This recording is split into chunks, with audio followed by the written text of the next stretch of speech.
Good morning. Good morning. ഇന്നലെ ഈ വീട്ടിലുണ്ടാക്കിയ പുകയിൽ എന്തെങ്കിലും ഓർമ്മയുണ്ടോ? എനിക്ക് കാര്യമായിട്ട് ഒന്നും ഓർമ്മയില്ല. സഞ്ജുവേട്ടൻ പലതും മറന്നു കാണും. പക്ഷേ ഈ വീട്ടിലുള്ളവരെ ഏട്ടന്റെ ഇന്നലത്തെ പ്രകടനം ഈ അടുത്തൊന്നും മറന്നു പോവാൻ ഒരു സാധ്യതയില്ല. എല്ലാം കുളമായോ? ഇരി അമ്മയെ നമ്മളോട് ഇവിടെ ഇറങ്ങിപ്പോവാൻ പറയൂ. അങ്ങനെയൊന്നും അവര് ചെയ്യാൻ പോകുന്നില്ല. പക്ഷേ എന്തായാലും നമ്മളിവിടെ അധികകാലം താമസിക്കാൻ ഉദ്ദേശിക്കുന്നില്ലല്ലോ.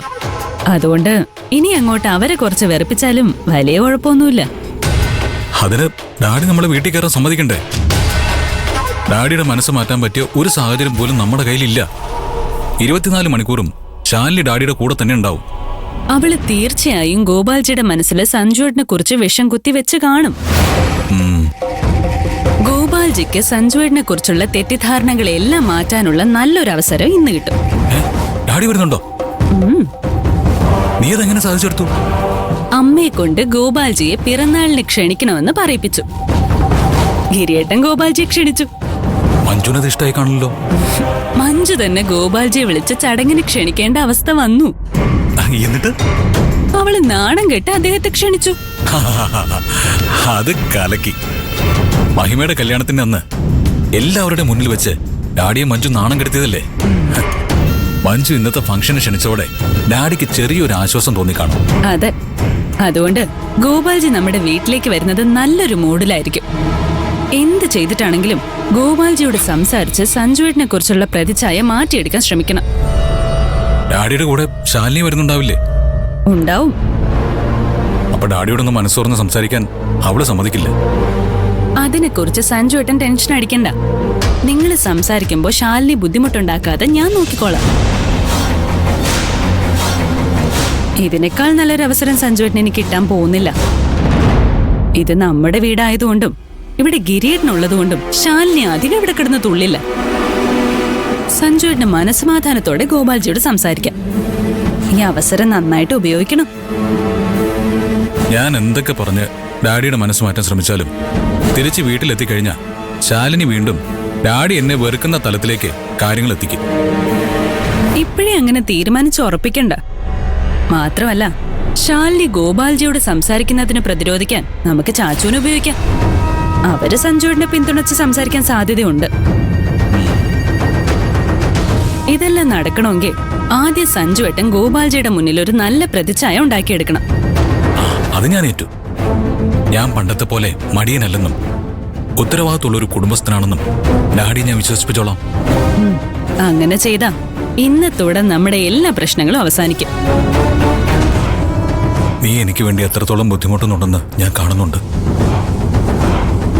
ഞാൻ പോലും എനിക്ക് വേണ്ടി ഇത്രയും ചിന്തിക്കാറില്ല. നിന്നോട് എത്ര നന്ദി പറഞ്ഞാലും മതിയാവില്ല. നമ്മൾ തമ്മിൽ എന്തിനാ നന്ദി പറച്ചിലൊക്കെ? എനിക്ക് സഞ്ജുവേട്ടൻ സന്തോഷത്തോടെ ജീവിക്കുന്നത് കണ്ടാൽ മാത്രം മതി. എനിക്ക് വേണ്ടി ഇത്രയും ചിന്തിക്കുന്ന ആരും എന്റെ ജീവിതത്തിൽ ഉണ്ടായിട്ടില്ല. ഞാൻ മനസ്സിലാക്കിയതുപോലെ ആരും ഏട്ടനെ മനസ്സിലാക്കാത്തതുകൊണ്ടാ അവർക്ക് സഞ്ജുവേട്ടനെ സ്നേഹിക്കാൻ കഴിയാത്തത്. ഈ മനസ്സിൽ എത്രമാത്രം സ്നേഹമുണ്ടെന്ന് എനിക്കറിയാം. അതെ, സമയം കുറേയായി. എണീറ്റ് പോയി ഫ്രഷ് ആയിട്ട് വാ. ഞാൻ കാപ്പി എടുത്തിട്ട് വരാം.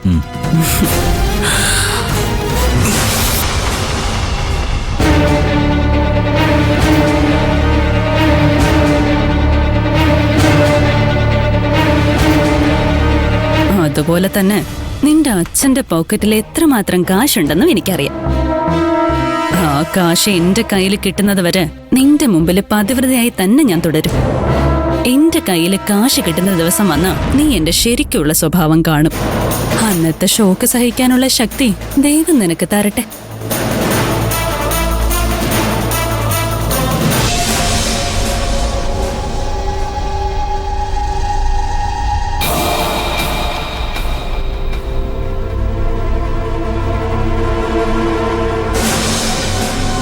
എന്താ ടെൻഷൻ അടിച്ചിരിക്കുന്നേ? ഇന്ന് ഗോപാലൻ വന്നു കഴിഞ്ഞാ എന്തൊക്കെ പ്രശ്നം ഉണ്ടാവും ആലോചിച്ച് നിന്ന് പോയതാ. അയാൾ എന്ത് വേണമെങ്കിലും വന്ന് ചെയ്യട്ടെ. നമ്മള് ഒരു കുടുംബമായി ഒറ്റക്കെട്ടായി നിന്നാൽ മാത്രം മതി. ഈ കുടുംബം ഒറ്റക്കെട്ടായി എന്തെങ്കിലും ഒരു കാര്യം ചെയ്യുന്നത് അത്ഭുതമായിരിക്കും. സത്യം പറഞ്ഞ ഞങ്ങളുടെ അച്ഛനെ കൊന്ന ഗോപാലൻ വരുന്നുണ്ടെന്ന് അറിഞ്ഞ നിമിഷം തന്നെ ഇവിടെ നിന്ന് ഇറങ്ങിപ്പോവാൻ എനിക്ക് തോന്നിയതാ. പക്ഷെ അങ്ങനെ ചെയ്താ ചേച്ചി അയാളെ ഒറ്റയ്ക്ക് നേരിടേണ്ടി വരും. ചേച്ചി ഒറ്റയ്ക്കാവാതിരിക്കാൻ വേണ്ടി മാത്രമാ ഞാനിവിടെ നിൽക്കുന്നത്. എന്നാലും ഞങ്ങളുടെ അച്ഛനെ കൊന്ന ആ മനുഷ്യനെ ഈ വീട്ടിലേക്ക് ഒരു ചടങ്ങിന് പ്രത്യേകമായി ക്ഷണിക്കാൻ ഗിരിയേട്ടനും ഭാനുമതിയമ്മയ്ക്കും ഒരു ബുദ്ധിമുട്ടും തോന്നിയില്ലല്ലോ. ചേച്ചി അത് എന്തുമാത്രം പ്രതികൂലമായി ബാധിക്കുമെന്ന് അവര് ചിന്തിച്ചതേയില്ല. ചേച്ചിയെ കൊണ്ട് തന്നെ അയാളെ ക്ഷണിപ്പിക്കുകയും ചെയ്തു. ഇതെല്ലാം ചേച്ചി തന്നെ ഉണ്ടാക്കി വെച്ച പ്രശ്നോ? മഞ്ജു എന്ത് എന്നാണോ? ഭാനുമതിയമ്മ ഗോപാലിനെ വിളിക്കണമെന്ന് പറഞ്ഞപ്പോ തന്നെ പറ്റില്ല എന്ന് പറയണമായിരുന്നു. ഇപ്പൊ ചേച്ചി പണ്ടത്തെ ആളൊന്നും അല്ലല്ലോ. ആരെയും പേടിക്കാതെ വ്യക്തമായ നിലപാടുകൾ എടുക്കുന്ന ആളല്ലേ. പിന്നെ ചേച്ചി ഈ കാര്യത്തിൽ എന്തിനാ ഭാനുമതിയമ്മയെ പേടിച്ചത്? മഞ്ജു പേടിച്ചുകൊണ്ടൊന്നുമല്ല പ്രതികരിക്കാത്തത്. അമ്മ ഒരു ആഗ്രഹം പറയുമ്പോൾ എങ്ങനെ വേണ്ടാന്ന് പറയുക? പ്രത്യേകിച്ച് അമ്മയുടെ പിറന്നാളായിട്ട്.